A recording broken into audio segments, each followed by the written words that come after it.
அனைவருக்கும் வணக்கம். இன்றைய முக்கியமான செய்திகளை சுருக்கமாக பார்க்கலாம். நாட்டில் அரிசி விலை ஏற்றத்தை தடுக்க இந்திய உணவுக் கழகத்திடம் இருக்கும் கையிருப்பை சில்லறை சந்தையில் பாரத் அரிசி என்று மலிவு விலையில் விற்பனை செய்ய மத்திய அரசு திட்டமிட்டு வருவதாக உணவுத்துறை அமைச்சக அதிகாரி ஒருவர் தெரிவித்தார். பொது சந்தை விற்பனை திட்டத்தின் கீழ் 1 கிலோ அரிசியின் இருப்பு விலையாக ரூபாய் 29க்கு இந்திய உணவுக் கழகம் விற்று வருகிறது. அதே விலையில் பாரத் அரிசி விற்பனை செய்ய அமைச்சர்கள் குழு முடிவு செய்துள்ளதாகவும் அவர் தெரிவித்துள்ளார். வைக்கம் போராட்டத்தின் நூற்றாண்டு சிறப்பு விழா மலர்களை தமிழக, கேரள முதல்வர்கள் வெளியிட்டனர்.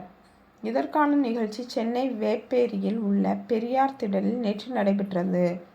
முன்னதாக சென்னை நந்தம்பாக்கத்தில் உள்ள வர்த்தக மையத்தில் மிகப்பெரிய அளவில் விழாவுக்கு ஏற்பாடு செய்யப்பட்டிருந்தது. தேமுதிக தலைவர் விஜயகாந்த் மறைவு காரணமாக விழாவுக்கு பதிலாக வைக்கம் போராட்டம் குறித்த மலர்கள் மட்டும் வெளியிடப்பட்டன. ரசிகர்கள் மற்றும் தொண்டர்கள் கேப்டன் என்று அன்போடு அழைக்கப்பட்ட தேமுதிக தலைவர் விஜயகாந்த் உடல்நலக்குறைவால் நேற்று காலமானார். அவருக்கு வயது 71.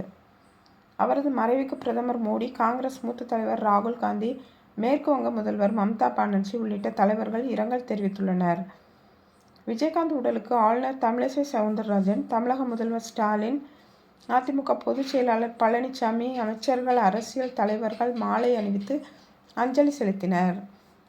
விஜயகாந்துக்கு அஞ்சலி செலுத்தும் வகையில் அவரது இறுதி பயணத்துக்கு முழு அரசு மரியாதை வழங்கப்படும் என்று தமிழக முதல்வர் ஸ்டாலின் அவர்கள் தெரிவித்துள்ளார்.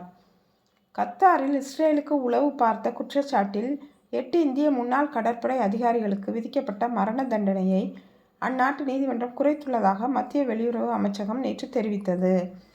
மரண தண்டனைக்கு பதிலாக குறைந்தது 3 ஆண்டுகள் முதல் அதிகபட்சமாக 25 ஆண்டுகள் வரையிலான சிறை தண்டனை அவர்களுக்கு அளிக்கப்பட்டுள்ளதாக தகவல்கள் தெரிவிக்கின்றன.